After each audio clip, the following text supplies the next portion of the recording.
Fala, galerinha! Bom dia, boa tarde, boa noite, boa madrugada. Eu não sei que horas você está me assistindo, mas eu estou aqui numa felicidade imensa, iniciando o Pod Invictus com a Bela. Hoje, com um convidado para lá de especial. Ele que é o mestre dos mestres, aquele que tem meu coração assim de amor na docência, porque é meu amigo querido, o professor Pedro Barreto. Ele que é o mago de constitucional, de tributário, do direito público em geral. Vocês já conhecem, né? Aquele que arrebenta pelo Brasil inteiro, o grande nome da OAB, dos concursos. Isso aí!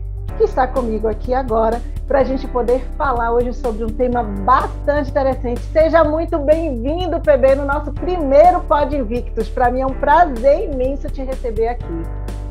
É um prazer, minha querida amiga Isabela Leal.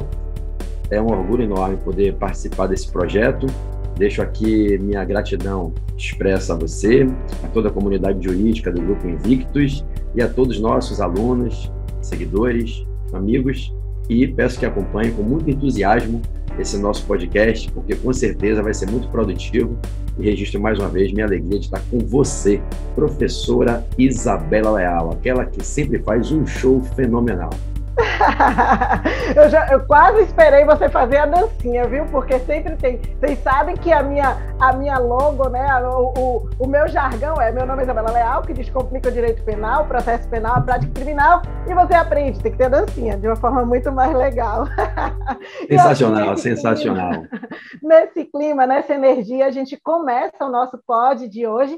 E o pod de hoje está com um tema bastante interessante. Muita gente votou e a gente vai falar hoje sobre a súmula vinculante número 11, isso mesmo, sobre a questão da proibição do uso das algemas, que ainda é muito falado. Gente, uma das principais súmulas para o direito penal, para o direito processual penal, bastante cobrada em questões de concurso e, na prática, bastante violada. Então, a gente vai falar agora rapidamente, trazendo os pontos mais importantes dessa súmula e mostrando para vocês como é que a gente pode atuar de forma prática também na esfera penal e na esfera constitucional. Afinal, eu estou com o mago do constitucional aqui para a gente poder falar sobre esta súmula, tá? Mas antes disso, eu quero falar para vocês que essa súmula, desde quando ela foi criada, desde 2008, tem havido muitas interpretações e discordâncias, inclusive quanto à aplicação dela. Como eu disse a vocês, ela é vinculante, né? E o PB que está aqui falando conosco, vinculante, ela sintetiza a interpretação constitucional da matéria feita pela corte, né? E por isso mesmo não pode, não deve, no momento, nem ser descumprida.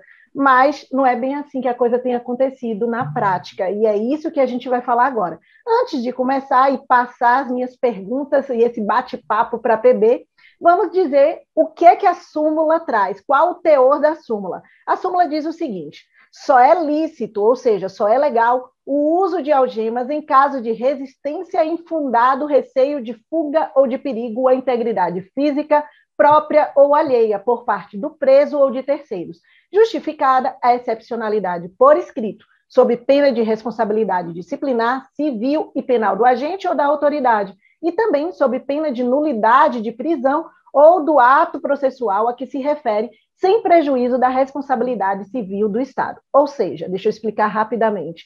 Na hora que prende em flagrante, por exemplo, a pessoa chega na delegacia algemada, é assim que você vê nos filmes, é assim, né, PB, que a gente vê nos filmes o tempo todo, o povo, né, chegando algemado, toma algema nele. E a súmula, ela diz que só pode usar algema em casos excepcionais. Não é regra, é exceção.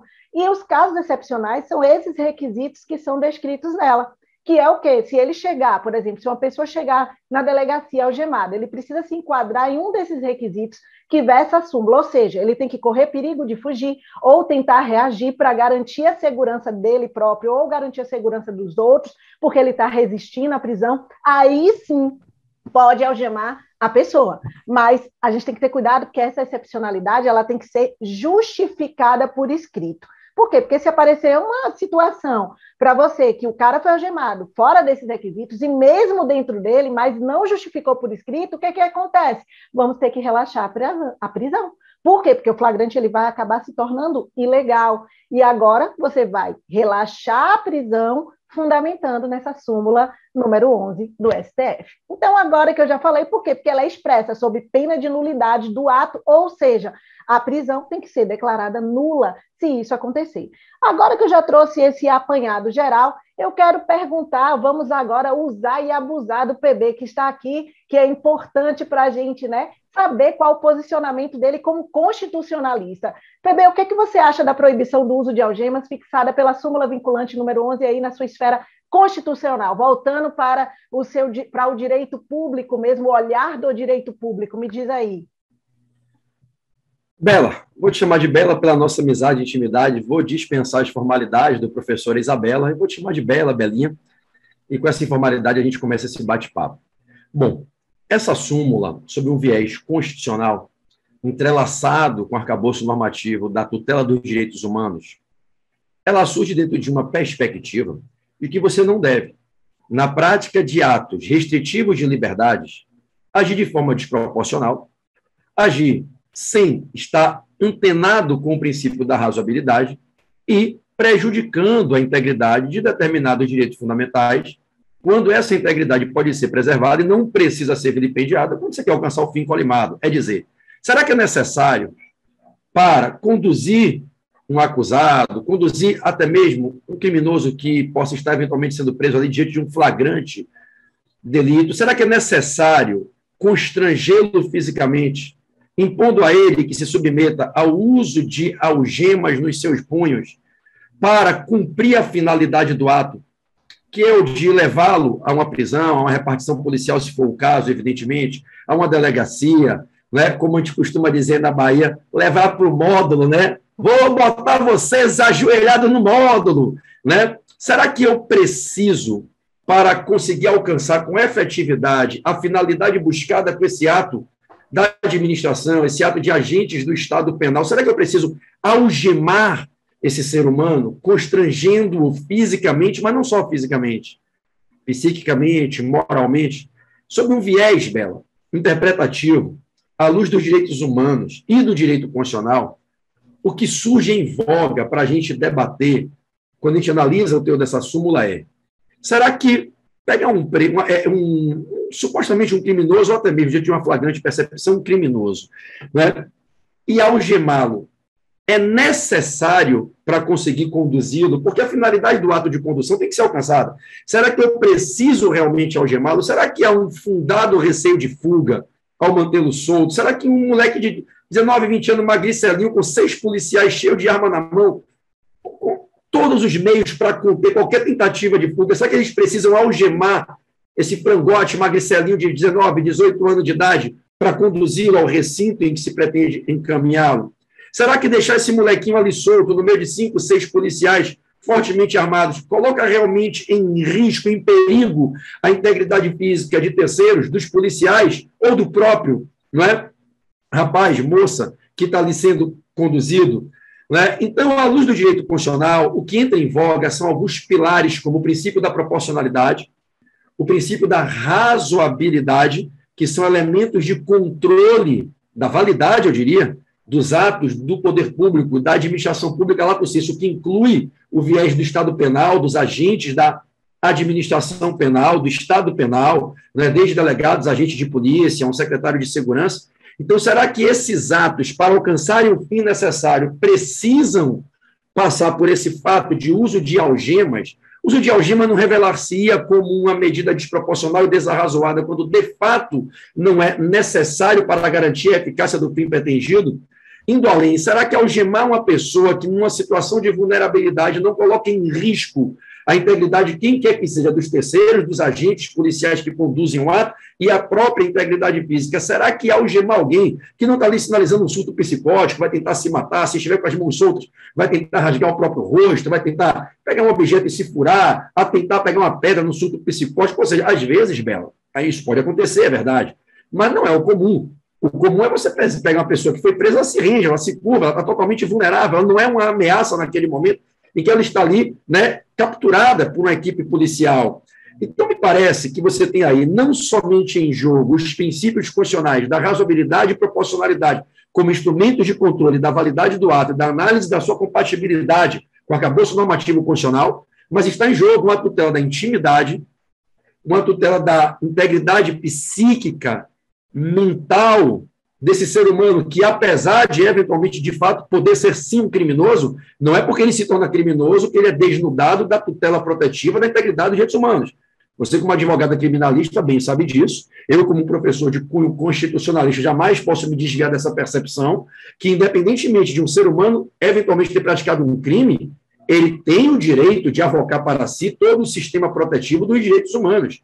E aí entra a tutela à imagem, a privacidade, a intimidade, a proteção do equilíbrio psíquico. Será que eu preciso constranger física e psiquicamente um ser humano com o uso de algemas para levá-lo dessa forma, numa condução coercitiva ao recinto em que pretendo encaminhar uma delegacia de polícia ou qualquer outro estabelecimento adequado? E aí, Bela, para concluir, me parece que o que a gente tem aí é uma disputa, é um embate entre a tutela desses valores constitucionais e uma sede de vingança, de um sentimento de fazer justiça, que grande parte da sociedade tem. A pessoa leiga, ela não sabe distinguir acusado de criminoso. Ela não sabe avaliar, diante da configuração de uma situação que, eventualmente, evidenciaria o crime, o que seria uma excludente de tipicidade, uma excludente de punibilidade ou de culpabilidade. Uma pessoa leiga não consegue entender isso. Uma pessoa leiga, normalmente, Bela, carregando frustrações e anseios e revolta do dia a dia da vida, ela adora, ela se diverte querendo ver a justiça, o sangue, como se dizia quando era pequeno na Bahia, aí na nossa Bahia, Bela, eu saí da Bahia com 18 anos, mas sou baiano eternamente, com muito orgulho. Aí na nossa Bahia, se dizia assim, o cara quer ver a carniça, ele quer ver o sangue, ele quer ver o miserê. Ele vai dizer assim, mas rapaz, só botou algema, não deu uns 3 tapinhas na cara e uns 2 tiros de taser, não? Não deu uma beliscão na costela, umas 3 porradas na nuca, não? Que policial fraco é esse que não deu nem uma bifa na cara do meliante, né? Tem uma professora que costuma dizer assim, você não sei se você conhece, ela fala assim, esse meliantezinho, né? Não tomou uns 3 tapas na cara, não dançou aquele pagode que na minha época de Salvador, você não pegou essa época não, porque você era mais menina, mas a gente ia para a estação da cerveja, para o Casquinha de Siri, que na minha época a gente chamava de Lê Casquê, e gritava assim, ó, tá na cara, neném, tá na cara, não dói. E aí o cara pergunta, a sociedade quer isso, Bela? A sociedade gosta de ver programa do Ratinho. Imagine se a gente vivesse a época do Coliseu, a tentando para comprar ingresso para assistir o homem sendo jogado na boca do leão. Então, eu acho que essa súmula vinculante, ela retrata muito dessa configuração sociológica em que você tem parte de uma sociedade indignada por se discutir que não tem que algemar o camarada, a parte da sociedade que quer algema, tapa na cara, borrachada, não deu 2 varadas de bambu, não foi? Que policial mole é esse aí? E nós que somos estudiosos do direito e que não podemos nos desviar da nossa obrigação de avaliarmos todo e qualquer ato público sob a perspectiva analítica calcada na tutela dos direitos humanos, e tem esse embate. E aí a súmula surge dentro desse contexto, né? Em que você vai dizer, peraí, eu não posso usar algema se isso não é necessário. Se não há risco de uma fuga, não há perigo à integridade física própria ou alheia, seja de terceiros ou das próprias autoridades policiais, por que eu vou fazer uso de uma algema? Por que eu vou levar um cara para dentro do júri algemado? Qual a necessidade? A depender de quem seja o cara, tem laudos psiquiátricos demonstrando que ele tem um histórico de transtornos, de crises, de surtos. Ok, algema para o cara não ficar com as mãos livres e de repente não fazer uma merda ali. Agora, sabe aquela história que você ensina nas aulas de penal, que ninguém mata com arma de brinquedo? Lembra da história do crime impossível? Pô, irmão, você está com o cara ali monitorado, o cara cheio de segurança em volta, que crime que esse cara vai cometer, né? Então, eu, particularmente, sou a favor, sim, da súmula vinculante e lamento muito ela ser ignorada e banalizada nos dias atuais. Mas segue o rito aí. Você trouxe perfeitamente. Antes de tudo, deixa eu dizer, eu sou da época da Casquinha do Siri, eu sou da época do Coliseu, eu sou da época... A genética de manhã... Eu não quis entregar, meu irmão, eu fui generoso, eu fui gentil. Minha mãe dizia que diante de uma mulher a gente não revela a idade dela. Eu quis ser gentil, mas você está contando... Mas deixa eu lhe dizer, eu fico feliz quando o povo fala isso para mim, que me acha com cara de menina, porque a genética de mamãe é boa, tá? Mas a pessoa já está chegando na casa do Zen, tá? Mas, enfim, deixa isso para outro dia, não é para a gente falar de outra coisa. Mas voltando para a súmula, então, EOPB, você trouxe exatamente o que eu passo diariamente. Eu vou contar uma coisa que aconteceu comigo no meu andarilho, como eu digo, né? Essas minhas andanças como advogada criminalista, e eu peguei um caso de um cliente que eu fui para acompanhar um flagrante, só que ele já estava sendo conduzido para a delegacia. Quando eu cheguei na delegacia, que foi um susto que eu tomei, porque eu me deparei com ele sentado, praticamente assim, próximo ao escrivão, só que ele estava com a mão para cima e estava algemado com a mão para cima. Então, assim, quando eu cheguei lá, ele estava assim, ó, desse jeito mesmo, deitado, com a mão para cima, algemado. O menino tinha praticado um crime de furto. Furto é uma pena de 1 a 4 anos, é um crime que não tem nem grave ameaça, nem violência, então, e está sendo violada a súmula para crimes menores, furto, receptação, apropriação indébita. Não é nem para dizer assim que é um crime, né, que a gente fala um homicídio, que não justificava porque está fora do requisito da súmula, mas enfim, aconteceu isso. Foi um crime de furto.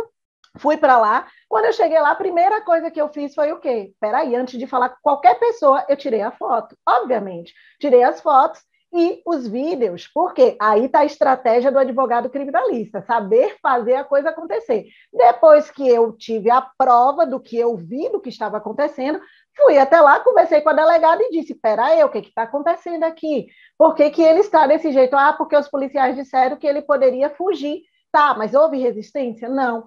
Ele empreendeu fuga? Não. Ele ameaçou alguém? Não.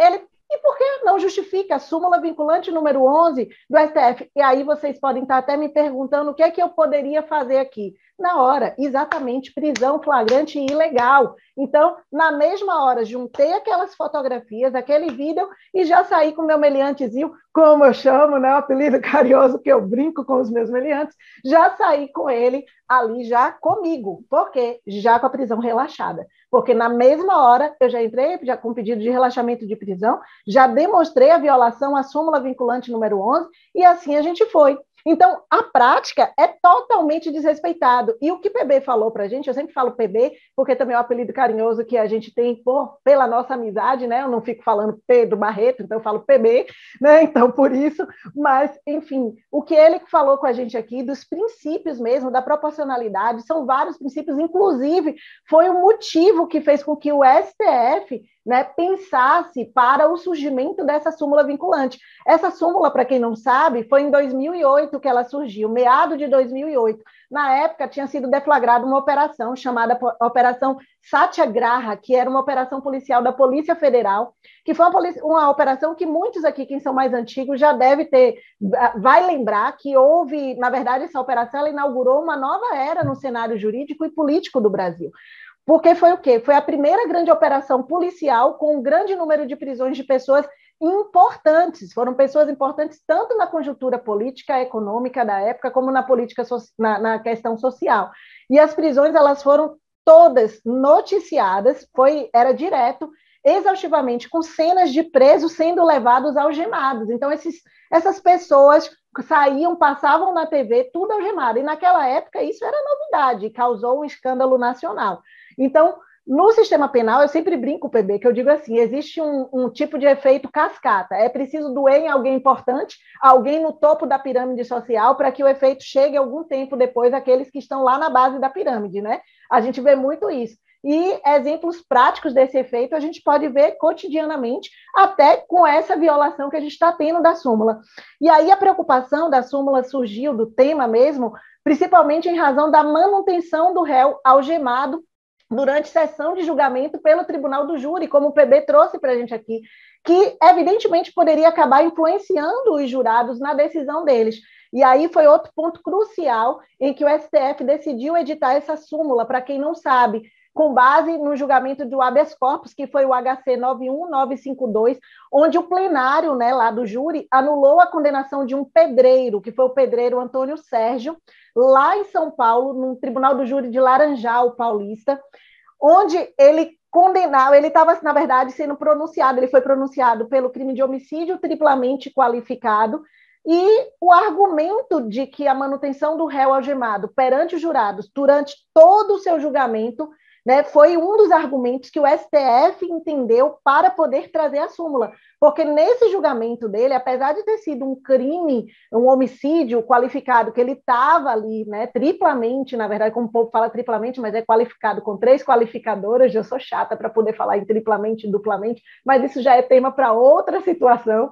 Aluno meu não abre a boca para falar triplamente, duplamente, não. Fala qualificado com 3 qualificadoras. Então, ele estava, apesar do crime ser um crime, né, de gravidade, mas ele ficou algemado durante todo o julgamento. E será que é necessário? Foi como o PB perguntou, será que é necessário ele ficar? E a juíza presidente, para completar a situação, lá na época, ela não apresentou nenhuma justificativa que fosse convincente para dizer o porquê que ele ficou em plenário ali algemado. E aí, o que aconteceu? Isso, obviamente, influencia na condenação, né? Porque o leigo, como o PB mesmo disse, nós temos no plenário do júri, são pessoas leigas, nós não temos juristas. Então, são pessoas que vão olhar assim, poxa, ele está algemado, está ali, alta periculosidade, ele não quer nem saber de nada, é aquela coisa do popular mesmo, né, que vai chamando a atenção. E houve ali também uma configuração de uma violação ao princípio da dignidade da pessoa humana, além do princípio da proporcionalidade, além do princípio da razoabilidade, além do princípio da intimidade. Nós temos ainda mais 2 princípios que eu, Isabela, entendo que também está sendo violado quando a gente tem esse uso de algema, principalmente em audiências de instrução, que eu vou trazer daqui a pouco para vocês rapidamente também algo que tem acontecido nas audiências de instrução, e assim também como no plenário do júri. E aí eu vou aproveitar e já vou fazer uma outra pergunta para abusar, né? Usar PB aqui o máximo que eu puder, porque constitucionalmente falando, PB, acredita que o uso de algemas em plenário pode ferir esses princípios, né? Como, por exemplo, dignidade da pessoa humana, presunção da inocência, entre outros princípios que você já citou aqui, e que poderia também influenciar na decisão dos jurados. Você já falou um pouco sobre isso, mas você entende que a presunção da inocência, que a dignidade da pessoa humana também entraria nesse rol de princípios e que poderia também influenciar a decisão dos jurados, você com o seu olhar constitucionalista, assim como o meu olhar criminal, eu penso dessa forma, não sei você constitucionalmente falando, o que é que você entende sobre isso, o que é que você poderia trazer para a gente para poder, né, aclarar aqui a vida do povo? Sim, Bela, não tem como discordar, não é? Quando você faz um uso de algemas dentro do plenário, você está criando, com o uso das algemas, um adicional de um elemento fático, visual, que interfere na forma de percepção da realidade e de definição cognitivo-mental da imagem daquele apenado. Veja bem, se eu me porto aqui para dar essa aula de camiseta, com a carinha queimada de sol, despelando, com a camisetinha, com os bíceps sarados de fora, será que as pessoas vão me olhar como um professor legitimado e capacitado para ministrar uma aula na pós-graduação, ainda que ela possa ser boa? Veja que, num primeiro momento, a imagem com a qual eu estaria me portando formaria de imediato uma percepção negativa para o fim colimado, que é receber aula de um professor capacitado para ministrá-la no nível que se exige por pós-graduandos na pós-graduação. A imagem com a qual qualquer de nós se apresenta ou é apresentado perante uma comunidade, ela interfere diretamente na formação do juízo perceptivo, cognitivo que se faz daquela pessoa. E a gente não pode ignorar que dentro de um júri, nós estamos dentro de um ambiente no qual se fará um julgamento de alguém que já chega ali como réu na qualidade de acusado, que já traz contra si, o que a Constituição diz que deve ser garantido, que é a presunção de inocência. Porque a verdade é que, para a maioria das pessoas que são leigas, se alguém está como réu ali para ser julgado, não é inocente. O linguajar popular é diferente do linguajar jurídico. no linguajar jurídico, a gente repete que ninguém é criminoso até antes de ser condenado, eu diria mais, antes de ter uma condenação transitada em julgado. Mas, no linguajar popular, não é isso que a gente escuta. A primeira coisa que você vai ouvir Dona Maria, seu Zezé, falando é: ué, não está ali por acaso, alguma merda ele fez. Então, a pessoa já chega carregando contra ela uma presunção de que não é inocente. Cabendo à advocacia de defesa construir com habilidade bons argumentos uma tese, um caminho dialético, retórico, jurídico, argumentativo, capaz de convencer os jurados de que aquela pessoa que está ali não merece ser condenada, quiçá, a depender, não mereceria sequer estar passando pelo constrangimento de estar ali. Porque, Bela, muitas vezes na vida, mais do que a sentença condenatória, a citação como réu condena. O banco dos réus arde. Você contrataria para trabalhar na sua casa, cuidando do seu filho enquanto você trabalha, seu marido trabalha, alguém que responde por uma leviana acusação feita de uma suposta prática de uma conduta de abuso de menores, que eventualmente nunca tenha sido praticada pelo acusado? Você contrataria para trabalhar na tua casa alguém que está respondendo criminalmente por supostamente ter molestado menores?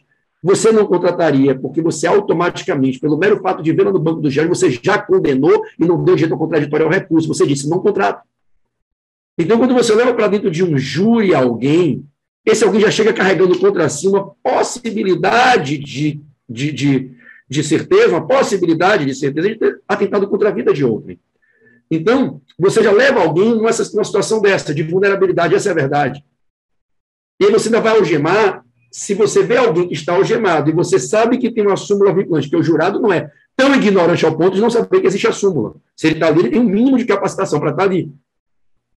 E aí ele vai dizer, peraí, se esse cara está entrando no plenário algemado, esse cara é um elemento de risco, ele é perigoso. Eu já olho com receio. Se eu chego para tomar um chá com você de 5 horas da tarde, olha que coisa elegante, né? Chego para tomar com você, a idade chega, né, Bela? A barba vai ficando branca, a gente toma aquele chá das 5. Outrora seria tomar aquele chopp do happy hour, né, aqui na Cinelândia, né, ou aí em Salvador, nessa boa muvuca soteropolitana, em tantos e bons lugares ali na Pituba, na Barra. Mas se a gente vai tomar um chá de 5 horas e eu sento com você, e tem um rapaz aqui na mesa do lado, mexendo no celular, eu falo, pô, um rapaz bem aparentado e tal, mas você vira para mim e fala, PB, cuidado, não deixe seu telefone de bobeira não, que esse cara é perigoso. Automaticamente, por simplesmente ouvir você falar isso, eu já vou botar meu celular no meu bolso, já vou ficar vigilante, porque a gente cria no mesmo momento, diante do que a gente ouve ou vê, com impacto negativo, uma percepção de condenação. Nós somos máquinas fabricadas para, a todo momento, condenarmos. Nós somos máquinas que julgamos e condenamos tudo e todos a todo momento. Isso é inerente ao ser humano. Então, se eu olho um rapaz chegando dentro de um plenário, onde há, supostamente, autoridades policiais, há uma estrutura de segurança para proteger a todos que ali se envolvem, e eu vejo esse rapaz já chegando algemado, é evidente que esse fato, essa cena, ela impacta o meu juízo perceptivo, cognitivo, e pode interferir, sim, na forma como eu já venho predisposto a olhar como um perigoso, um criminoso perigoso. Isso ser determinante para, na minha tomada de decisões, votar, decidir por uma condenação. E eu diria que esse assunto, Bela, ele passa muito mais pelo campo da criminologia e da psicologia criminológica do que propriamente pelo viés do direito constitucional puro e do direito penal propriamente dito. A gente está discutindo elementos de psicologia e de criminologia. Né? Se a gente fosse buscar em Beccaria ou em tantos outros doutrinadores os fundamentos, a gente ia dizer, peraí, se o cara é apresentado para mim com as mãos para trás, algemadas, com o policial gritando com ele, de cara, a imagem já está me induzindo a um julgamento de condenação, de medo, de perigo. Mas se esse cara entra ali, respeitado por um policial, sem estar algemado, bem vestido, e senta, eu já não vou olhar com o primeiro julgamento que me diga, é um vagabundo criminoso, perigoso, cuidado, na dúvida condene. Então é evidente que quando a gente tem esse estudo que nos capacita para essa compreensão a respeito da interferência dos elementos psíquicos, oriundos da psicologia criminológica ou da criminologia psicológica, como queiramos chamar, é claro que a gente percebe que isso quebra o princípio da neutralidade, isso interfere no modo de construir o ato decisório, isso interfere na neutralidade da jurisdição penal. No meu modo de pensar, é sim um fator de interferência na decisão do fato. Perfeito, perfeito. Eu sempre costumo dizer que, pelos jurados serem leigos, eu sempre brinco, né, que os júris mais fáceis da gente fazer é justamente aquele que mexe com o brio das pessoas. Então, por exemplo, eu sempre costumo brincar, né? Quando o corno mata a pessoa porque descobriu que a mulher traiu, é o mais fácil, o júri mais fácil que tem para a gente poder conseguir. A defesa já entra sabendo que tem chance grande de ganhar, né? Basta você mexer com o emocional e botar ali no júri aqueles homens, né, sentados, e ia perguntar a ele, né, imagine sua mulher, né? Então você vê, já a pessoa chega, coça a cabeça assim, respira fundo. Então imagine o leigo ver chegar o cara que está ali como meliante, porque para as pessoas já não quer saber se é inocente ou se não é, já aponta o dedo, né? A televisão, principalmente a mídia mesmo, quando é midiático, então, a mídia ela influencia muito nisso também, eles botam, já apontam, é meliante mesmo, não vale nada, não quer nem saber se tem argumento, se não tem argumento, como foi feito. Então, na hora que ele bota ali já bota ali a algema, você já vê a situação saindo fora do normal. Eu digo isso pelas audiências de instrução. Ultimamente, a gente está tendo muita audiência de instrução e julgamento em que a gente já tem pronto as atas dos juízes, justificando, uma justificativa, inclusive, genérica, sem trazer os requisitos da súmula, o porquê que os policiais conduziram aquele preso até a audiência de instrução algemado. E isso eu tenho visto muito no dia a dia. Eu sempre costumo dizer, para a gente chegar já à reta final, né, do nosso bate-papo, hoje a gente tem mais de 10 anos que a súmula foi criada, continua produzindo 14 anos, né? 14 anos. Mais de 10, né? 14, né? Mais de 14 anos. Quer dizer, já tem 18, 14 anos. Isso vai fazer mesmo. 14 anos. Vai fazer 14 anos agora. Então, pois é, quanto tempo ainda continua produzindo efeitos. E eu costumo dizer, ainda, apenas para o topo da pirâmide. Porque se você vê, geralmente você vê aí um corrupto, um político corrupto, alguém que você vê ali uma corrupção passiva, você vê ali alguém que praticou um crime contra a administração pública, você não vê ninguém saindo algemado. Você vê. Agora, vem para cá, para baixo, para poder você ver se você não consegue, né, ver que a súmula ela serve apenas hoje, infelizmente, eu que costumo trabalhar muito direcionado com os réus com poderes econômicos mais elevados e comete crimes mais sofisticados. E o motivo para isso é que o réu ele é presumido como perigoso tanto para a sua própria integridade física quanto para os demais presentes. E o que eu vou dizer para você das atas de audiência é justamente o quê? Elas já são padronizadas. Se a gente vê, eu peguei uma audiência há pouco tempo atrás, que eu fui perguntar, eu fui questionar, né, por que o meliantezinho ali tinha entrado preso e a audiência nem era minha, né, na verdade, era de uma pessoa, porque o meu estava comigo ali, sentadinho do meu lado, mas o cara veio preso, né, aí eu falei assim, esse aí deve ser de alta periculosidade, provavelmente deve ter resistido, provavelmente deve ter fugido, inclusive o meu cliente me perguntou, doutora, por que ele está vindo ali assim e eu vim normalmente? Aí eu falei, não, provavelmente ele deve ter tentado fugir, provavelmente ele deve ter resistido. E quando eu fui olhar a ata, na ata estava escrito, em cumprimento ao determinado na súmula vinculante número 11 do STF, a juíza manteve as algemas do acusado, uma vez que a escolta afirmou que não poderia garantir a segurança de todos os presentes na sala de audiência. Gente, isso aí são atas e mais atas, PB, que a gente está vendo. E é genérico, perceba, ele não fala nenhum dos requisitos da súmula. Ela simplesmente diz que o condutor disse que poderia representar risco. Tudo bem que uma vez ou outra pode acontecer, como eu já vi uma situação de um cara que se jogou do fórum embaixo e tentou suicidar-se. Não se matou, né? Ele estava lá, de uma hora para outra, na verdade, ele não quis nem fugir, na verdade, ele queria se matar mesmo, porque ele disse que não queria voltar para a penitenciária. Mas é muito raro isso acontecer. E ele estava totalmente transtornado, estava totalmente com problemas psíquicos. Então, a gente já viu isso acontecer. Eu trabalhei muitos anos com juiz antes de me tornar advogada criminalista, e eu vi coisas que não faz ideia, né? E eu trabalhei com juiz criminalista também, na área criminal. Então, foi muito importante para mim, porque a gente viu coisas que eu ficava assim me questionando, e hoje eu me questiono com isso. E hoje, essas audiências que estão acontecendo dessa forma, só para vocês terem ideia, quando chega lá em cima, nos tribunais, os tribunais estão anulando. estão anulando. Mas por quê? Justamente... Isso é um problema grave. Gravíssimo, gravíssimo. De celeridade processual, de economicidade, de tudo, de operabilidade do sistema, de tudo. Sim, eles estão totalmente violando a súmula e ainda vou dizer para você mais, os fundamentos, como eu disse, são absolutamente genéricos.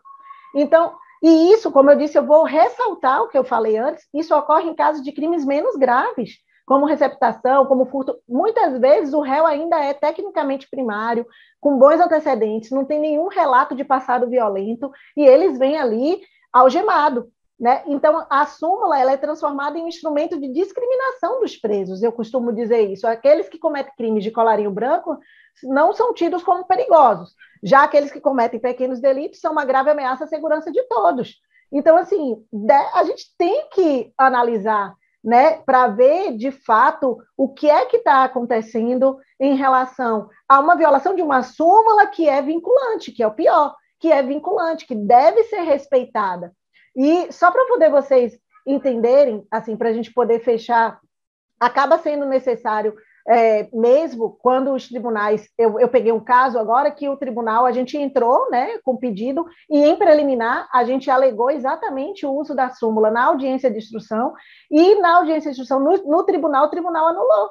Por quê? Porque justamente ele botou, foi até a primeira turma, eu não lembro agora qual foi a turma, mas eles botaram uma decisão, que se não me foge muito aqui, que eles falaram, que eles disseram o seguinte, eles usaram o fundamento dizendo exatamente que a excepcionalidade do uso das algemas que não foi atentada pelo juiz, né? Eles botaram exatamente isso, eles começam falando isso no relato dele, na decisão deles.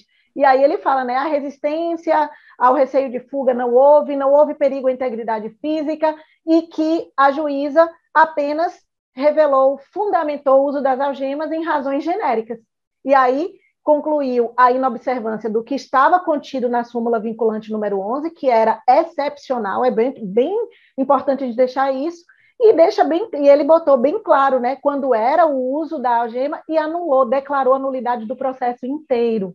Então, assim, a gente conseguiu, para a gente foi um ganho, mas para a advocacia, para o direito, é um perigo, né? Porque a gente vê uma situação como essa e a gente fica vendo as violações acontecerem e a gente não pode fazer nada. Se uma súmula vinculante, que é obrigatória, que a gente deve seguir, está sendo desrespeitada, imagine o resto, né? Então, só para poder fechar aqui, aí eu pergunto, PB, veja, seria motivo para manter algemado o cara ferindo esta súmula, alegando que é para garantir a segurança de todos os presentes na sala de audiência, porque se não tivesse resistência, tentou fugir, não entra nos requisitos da súmula. Então, só para a gente poder fechar aqui, faz um aparato geral em relação a essa situação, constitucionalmente falando, o que você entende, que como deveria, né, proceder, o que a gente pode fazer em relação a isso e qual olhar que a gente tem que ter em relação a essas violações que estão acontecendo, como é que a gente pode tentar amenizar essas situações, né? Vamos ver aí uma solução, que eu sei que é difícil ter uma solução, mas pelo menos um olhar diferenciado, não só no penal, mas no constitucional, para a gente poder conseguir chegar a um denominador comum em relação a isso. Bela, você já fez uma boa síntese de tudo, a verdade é essa aí, né? Fica pouco a complementar, mas eu diria o seguinte, a gente tem duas perspectivas distintas aí. Uma é o que leva à construção da súmula. A outra, eu diria, são três perspectivas. Uma é o que leva à construção da súmula. Outra é a aplicação da súmula. Outra é as consequências do desrespeito à súmula, abandonando-a, havendo uma leviandade por parte das autoridades policiais e da magistratura também, muitas vezes, com a súmula. O que leva à construção da súmula é tudo que a gente discutiu no começo dessa conversa. Se testemunhar uma série de atos que violam garantias constitucionais já mencionadas aqui no início do bate-papo, que fizeram com que o STF cansasse de assistir reiteradamente esse tipo de comportamento por parte das autoridades públicas, fazendo uso desnecessário de algemas, né, constrangendo, portanto, a dignidade da pessoa humana do supostamente criminoso, ou eventualmente comprovadamente criminoso, mas que não deixa de ser humano, Então, o que leva à construção da súmula de efeito vinculante é uma tomada de decisão do Supremo e dizer, chega, eu não aguento mais, eu não tolero mais assistir esse desrespeito por parte de autoridades, principalmente policiais, mas não somente as autoridades policiais, tá? De estarem fazendo uso indevido de algemas, e esse uso indevido de algemas, para nós, Suprema Corte do país, viola o princípio da dignidade da pessoa humana, a tutela dos direitos fundamentais da intimidade, privacidade, né, da honra, da imagem que fica exposta a pessoa sendo algemada na rua, como você falou, que o cara deitado com o braço algemado, sem necessidade, não havia nenhuma resistência, perigo de empreender fuga. Né? Então, o primeiro ponto é, desse cenário todo, o que levou o Supremo a essa tomada de decisão? O Supremo se convenceu que era inadequado e incompatível com os proclames normativos da ordem jurídica praticar o uso de algemas fora desses limites que ele fixou, mais do que entender que o uso abusivo das algemas é uma medida incompatível com a ordem constitucional. Ele preferiu não apenas fazer uma súmula, não apenas fazer um precedente, mas transformar essa vontade decisória dele em uma decisão de efeito vinculante. Então, acho que uma súmula vinculante, e ao trazer para a súmula vinculante, ele está desencadeando um efeito que se esparrama por todo o Poder Judiciário, por todo o Poder Executivo, por todas as autoridades da administração pública, dizendo que vocês são obrigados a cumprir esse entendimento. E aí você tem dois pontos que são a aplicação e a inaplicabilidade da súmula. A aplicação da súmula, infelizmente, parece que ela vem sendo seletiva, né? Ela vem sendo seletiva. Você não aplica a súmula se há ou não há perigo de fuga, perigo de empreender uma tentativa de evasão, perigo de atentar contra a integridade física de quem quer que seja. Você aplica a súmula, vamos falar a verdade, se o cara é rico ou pobre, Belo. Se aplica a súmula, infelizmente, num país que inadmissivelmente ainda guarda essa desgraça que é o racismo, que é a discriminação racial, você aplica a súmula se o cara é branco ou negro, Belo. Você me desculpe a dureza do comentário. Num país que ainda respira e transpira o que é abominável, inaceitável, que é o racismo, incorporado ainda na cultura brasileira. Então, você olha determinadas situações, se fosse um branquinho de camisa polo, da L. Louis, da Hugo Boss, ele não seria algemado. Mas quando é o rapaz de pele negra, que veio da comunidade, e às vezes é inocente, não praticou de forma alguma qualquer tipo de crime, ele vem algemado. Então, às vezes, um menino branco de família rica, que está com um cordãozinho de ouro, pitbullzinho, que no ato de fúria pode sair na porrada com o policial, não algemam. Mas, às vezes, o menininho lá de 60 quilos, que cometeu um furto famélico, que cometeu um delito de pequena intensidade de potencial ofensivo, ele vai ser algemado e ainda vai tomar tapa. Essa é a verdade que a gente vê no dia a dia, sem hipocrisia e sem fantasia. Um direito do dia a dia. E não o direito da hipocrisia e do mundo da fantasia. Então, a aplicação da súmula, infelizmente, ela vem sendo feita de forma conveniente. É com base numa ideia de seletividade. Agora, a gente tem um problema constitucional gravíssimo que sai totalmente do ponto central da súmula, na medida que ela deixa de ser aplicada, que ela passa a ser banalizada, que é um problema de afronta ao Poder Judiciário por autoridade do Poder Executivo. A gente tem um problema grave de abalo na instituição da República, guiada pela fórmula da separação dos poderes, em que, no momento que você tem decisões que o STF profere e que viram objeto de uma súmula vinculante, você tem, na verdade, aqui entre nós, vamos falar na linguagem simples, uma ordem dada pelo alto escalão do Poder Judiciário a todos os demais juízes e tribunais abaixo da Suprema Corte e a todas as autoridades, independente do cargo que atuam, da função que exercem no Poder Executivo, de que cumpram. E no momento que as autoridades banalizam a súmula vinculante número 11, elas estão banalizando a autoridade da Suprema Corte do país. E aí nós passamos a ter um problema grave de política institucional republicana, que é uma afronta ao princípio da separação dos poderes e ao dever de uma autocooperação entre todos eles, buscando o fortalecimento de uma república sustentável, harmoniosa, de um federalismo equilibrado. Então, me parece que quando a gente analisa o desrespeito à súmula da maneira leviana como vem sendo feita, vamos usar a linguagem do povão? A linguagem do povo é que a gente está entre adultos. Vamos lá, uma linguagem bem chula, mas para todo mundo entender no alvo a mensagem. É necessário. Nego caga e anda para a porra da súmula. Do momento que eu tenho autoridade que olha e fala assim, meu irmão, caguei para a súmula. Eu estou gerando um problema institucional grave, eu estou banalizando a autoridade das decisões do órgão que é o órgão mais alto do Poder Judiciário. Entendeu? Então, eu já tenho um problema grave no país, que é a descrença da população da Suprema Corte por causa desse momento de ebulição política e ideológica que o país vive. A gente vê todo dia aí a população dividida no que tange a sua compreensão quanto à Suprema Corte, deveria ser um órgão a gerar máximo respeito, a ser dotado de grau máximo de respeitabilidade social. A gente já tem uma Suprema Corte que tem uma imagem fragilizada perante a população, banalizada perante a população, por diversos episódios que não vêm ao caso, não estão no nosso corte temático de abordagem hoje. Não é? E aí você reforça isso. Você agrava esse problema de ter uma Suprema Corte desrespeitada, na medida em que qualquer pessoa vai dizer, cumpriu o que o Supremo fala? Se a polícia não cumpre, eu vou cumprir? Ninguém cumpre nada nesse país. Então, você tem um problema de viés constitucional, de viés de Estado, muito grave. Você tem problemas de ordem processual, como você colocou, as nulidades que são, obviamente, declaradas no processo. Cara, você tem um problema de economicidade, de custo, de perda de tempo e de dinheiro, de desgaste da jurisdição, da máquina pública para chegar lá em cima e ter, obviamente, uma decretação de nulidade que é inevitável. Você não tem para onde correr. Você vai ter a nulidade do processo e você vai ter baixa de autos e você vai ter todo o desfazimento de tudo que se construiu com perda de tempo, de dinheiro, de suor e de energia num país que já é desmoronado pela natural ineficiência do seu poder judiciário, por um custo insustentável, e aí você ainda colabora para tudo isso, para agravar tudo isso. Então, os problemas vão muito além do que discutir algema.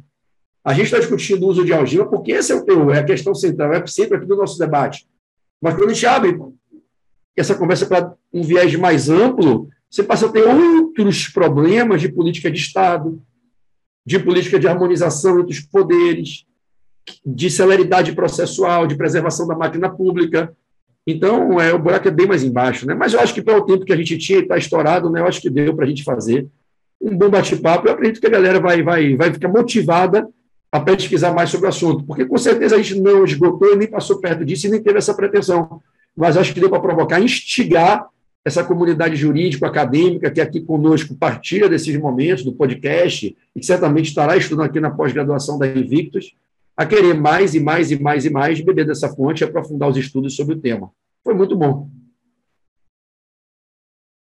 Sim, com certeza. Eu agradeço muito por você estar participando aqui conosco, até porque é a minha primeira... Você vê que até os cachorros ficam loucos, aí você está falando, não, os cachorrinhos hoje... não acabam não, os cachorrinhos não acabam não. Você vê, né? Na hora que eu disse assim, poxa, está acabando, nessa hora os cachorros começam a gritar, né? Pelo amor de Deus, para aí. Imagine você que vai estar conosco na pós da Invictus, né? Vai começar a estar aí também junto com a gente. Se os cachorros já estão aqui gritando, imagine o povo, né? Você sabe o que é isso? O cachorro é tão inteligente que ele está dizendo, mas, doutora Isabela, se a senhora está dizendo que não é para usar algema, por que a senhora me bota a coleira? Né? O cachorrinho está já refletindo. Pois é. Gente, então, só para a gente poder fechar, para você que é advogado, que quer seguir a carreira criminal, tem que se atentar a esses detalhes, né? Principalmente em acompanhar um cliente numa delegacia, em saber que esse cliente não pode estar algemado, a não ser dentro dessas hipóteses da súmula. Isso é saber ser estratégico para isso, requerer o relaxamento de prisão, caso isso aconteça, para poder você se fazer um bom profissional, você tem que se apegar aos detalhes. Eu sempre costumo dizer isso. E a súmula vinculante número 11, né, ela gerou polêmica desde o início e está longe de terminar essa polêmica. Então, hoje ela continua em vigor, a gente tem que reforçar o principal objetivo dela, como Pedro falou para a gente aqui, PB disse, né, ainda não é compreendido na prática, mas o objetivo dela é evitar o uso das algemas para a exposição pública do preso, para coibir também, né, a consequência a essa violação dos preceitos constitucionais, como os princípios da presunção da inocência, como da dignidade da pessoa humana, dentre outros mais princípios que a gente relatou aqui.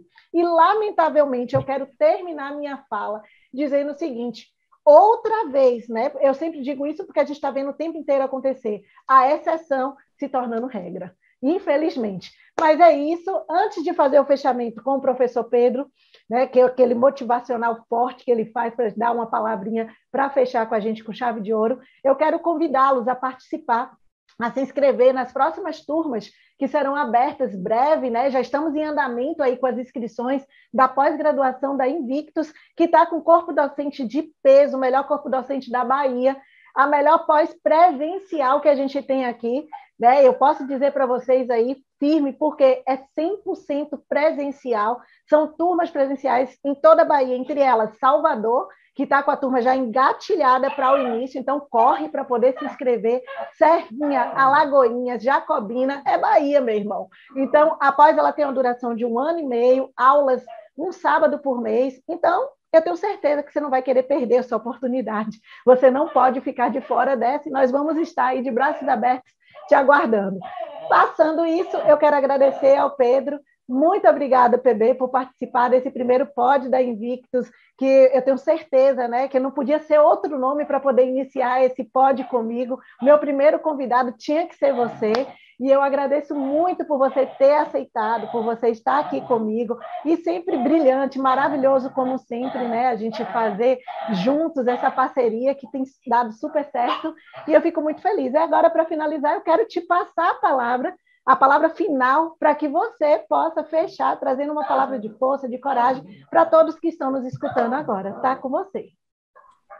Obrigado, Bela. Obrigado a toda a turma da Invictus. E a palavra que eu deixo para todos é uma palavra sincera, a qual eu uso para os meus próprios filhos e usei para mim mesmo, continuo usando no meu dia a dia. Uma palavra que diz que a gente tem que buscar o conhecimento sempre. Estudar é algo que a gente deve fazer com prazer. Ter na conduta de estudar um hábito. Algo que a gente faz diariamente. O estudo é o caminho que leva ao conhecimento. O acúmulo de conhecimento leva à sabedoria. E a sabedoria é, para mim, pelo menos, junto com a fé e com o amor, a mais, ou juntas, as mais poderosas ferramentas que Deus disponibiliza a cada um de nós para que possamos construir uma história de sucesso e construirmos o direito, conquistarmos o direito de desfrutarmos de uma vida plena. O estudo, seja na pós-graduação, no mestrado, no curso de extensão, no doutoramento, simplesmente um estudo autodidata, lendo e aprendendo, seja no direito ou fora dele, é uma atividade que deve ser diária. Eu costumo dizer que estudar é como tomar banho, é como se alimentar, é como dizer a quem você ama, eu te amo. É como, se você, como eu, for uma pessoa de fé e acreditar em Deus, qualquer que seja o seu Deus, é como todos os dias, antes de dormir, agradecer pelo dia que você teve e quando você acorda, agradecer pelo dia que você é abençoado para ter. Ao invés de pedir só agradecer, estudar deve ser como agradecer a Deus. Deve ser como se alimentar, tomar banho, dizer eu te amo. Coisas que a gente deve fazer todos os dias porque fazem bem. O estudo é um caminho para nos levar de onde estamos para onde sonhamos em chegar. O estudo, ele é a ponte que une, e não a que separa. Ele é a ponte que une a montanha que você está hoje à montanha que você sonha em chegar em certo momento da sua vida. Então, fazer uma pós-graduação aqui com o grupo da Invictus, ou estudar onde quer que seja, é algo que a gente deve sempre buscar, para que com o ganho gerado pelo processo de estudo, o ganho gerado através do conhecimento adquirido, a gente possa mudar a nossa vida. Acreditem que vocês podem. Vocês são pessoas que, assim como eu, vocês são privilegiados, como eu, como Isabela. Nós somos do meio jurídico, isso é por si só um privilégio. A nós, Deus deu a oportunidade de termos hoje o direito de trabalharmos num meio que, por mais que ele tenha todos os seus problemas, seus traumas, suas neuroses, como todo meio tem, ele é um meio muito próspero e que possibilita para aqueles que são guerreiros, empreendedores, estudiosos, oportunidades de construir uma vida plena e de alcançar o sucesso profissional, pessoal, patrimonial e financeiro. Então, que a gente, se valendo dessa bênção que Deus nos concedeu e que a gente, por mérito, conseguiu conquistar, de nos formarmos em direito, de estarmos aqui numa pós-graduação, de podermos ser advogados ou servidores públicos atuantes no meio jurídico, que a gente faça dessa bênção uma oportunidade concreta de transformação, não só na nossa, também principalmente na nossa, mas na vida das pessoas com as quais a gente convive. E a mensagem que eu deixo é essa: não parem de estudar, não parem de se desenvolver, não deixem que esmoreça em seus corações a sede, a ambição, a vontade, não só de estudar e aprender, mas a vontade de prosperar, de ser feliz, de construir uma vida digna. Por maiores que sejam as dificuldades da vida, não percam a fé nunca. A vida é linda e é maravilhosa, ainda que ela tenha também esquinas de dificuldades, caminhadas de adversidade, cruzadas de terror, porque faz parte do enredo para todos nós. Nunca deixe de acreditar que o sol também nasceu para você e que coisas lindas são preparadas por um Deus maravilhoso para o seu hoje, para o seu amanhã, para o seu próximo ano, e você tem que acreditar nisso. Não basta que Deus acredite, não basta que as pessoas que te amam acreditem, não basta que eu e a professora Isabela acreditemos. Você tem que acreditar, e mais do que acreditar, se empoderar disso e tornar essa crença um alimento, fazer dela um alimento, um combustível que te move para diariamente você acordar com sangue nos olhos, com o DNA de águia e com a vontade de construir uma vida melhor a cada dia, porque você é merecedor disso. Você merece ter uma vida linda. A vida é maravilhosa e você tem que enxergar isso. Por maiores que possam ser as dificuldades que você atravessa nesse momento, escolha acreditar que existem coisas lindas preparadas para você e só você pode fazer a sua parte. Deus, ele nunca disse, qualquer que seja a crença, o mandamento bíblico, a linha de ideal religioso, Deus nunca disse, eu farei tudo por você. Deus não vai te dar salário, Deus não vai te dar dinheiro, Deus não vai te dar alimento, Deus não vai te dar carro, Deus te dá o dom da vida. Deus te dá o dom do livre-arbítrio e Deus te dá o direito de escolher ficar reclamando ou seguir tentando. Se jogar ao chão como vítima do mundo, do universo e de tudo, ou se erguer e se impor, lembrando que você é um dos raros seres vivos a quem Deus fez imponente, com poder de decidir, com poder de livre-arbítrio, de tomar decisões. Deus te fez bípede. A maioria dos seres são quadrúpedes, muitos rastejam. Deus te fez bípede, alguém para ficar de pé, não para ficar de cabeça baixa, para ficar altivo, para olhar para o sol, para ver o brilho de um luar, o pôr do sol, para sentir o cheiro, o perfume das estrelas, para caminhar. O segredo da vida é estar sempre caminhando. Lembre da tua essência. Muitos seres vivos lindos existem na natureza, só o ser humano tem o dom do livre-arbítrio consciente. Deus dá a você o direito de escolher com os seus próprios valores. E dentre as escolhas que você pode fazer, uma delas é a de lutar, de assumir a responsabilidade, de fazer o seu papel e tentar ser melhor a cada dia, fazer cada dia ser único, ser maravilhoso e ser o melhor dia da tua vida. Que você saia desse podcast na certeza que mais do que aprender penal, processo penal, constitucional, você pode ter uma vida próspera se você realmente encampar esses valores, se empoderar no seu real valor e acreditar que Deus prepara maravilhas para você. Faz tua parte, segue firme e forte e seja muito feliz. Foi um prazer, Bela, estar com vocês aqui nesse podcast e compartilhar de pouco mais de meia hora de muita alegria e momentos de sabedoria. Um beijo mesmo, eu te amo. Foi um prazer estar aqui.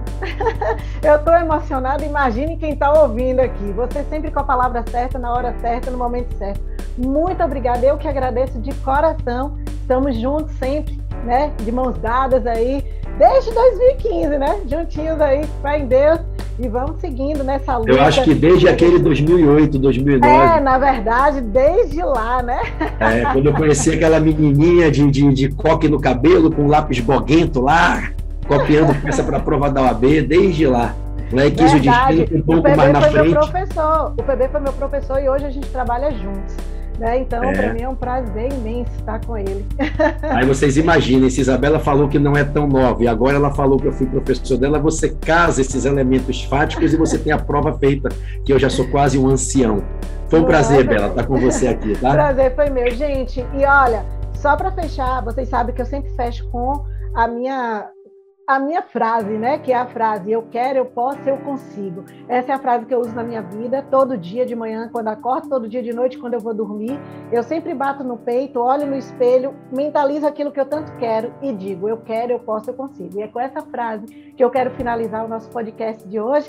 Eu quero agradecer a todos vocês que aqui vieram, agradecer mais uma vez ao professor PB e vou contar até 3, quero que você daí, PB também, juntinho comigo, conte até 3, mentalize aquilo que você tanto quer e vamos fechar gritando juntos. Eu quero, eu posso, eu consigo, batendo no peito, ok? Então vamos lá, ó. 1, 2, 3. Mentalizou? Agora a gente diz, eu quero, eu posso, eu consigo. Beijo no coração, até a próxima. Tchau, gente.